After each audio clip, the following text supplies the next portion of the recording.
The first time I met Lance Alsworth, after following him my senior year in high school, was how easy he was to talk to.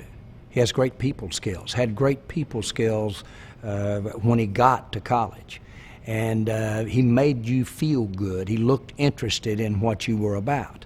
And of course, when you first arrive at college, they were given 60 scholarships.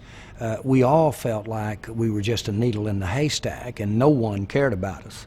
But he made you feel that way, and at that time he'd clearly established himself as the great athlete that he is and performed on.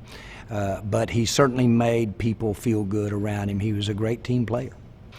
We used to have hundreds and hundreds of people watch every practice. Lance was the biggest reason for that. And to get to be on the field, even though we're on the other end of the field.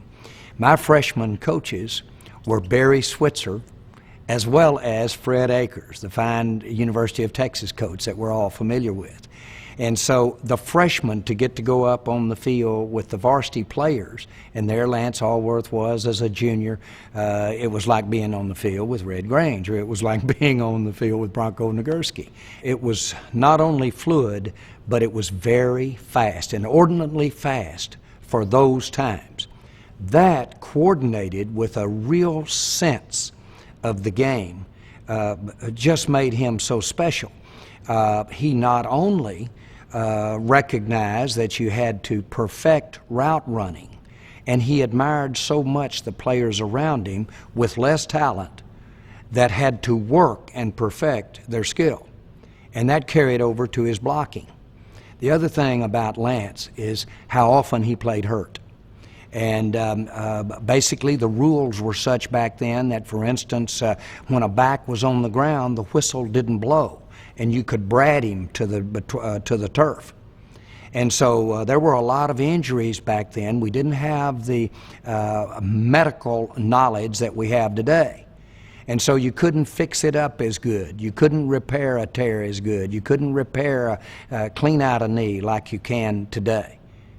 Lance Alsworth played with those kinds of frailties and played well. He was so mentally tough, and it was very deceiving. He reminded me so much of Sugar Ray Leonard, the boxer. Grace, quickness, athletic ability. Yet he had the good looks, he had the style, he had the demeanor that really put all of that together. And he really became what everybody wanted to be. I don't hesitate in a minute to mention the name Lance Alsworth and Gale Sayers in the same breath. Ironically, they both were graceful. Ironically, they both had speed. And ironically, they were both hard workers. Lance Alsworth personifies everything I've just mentioned.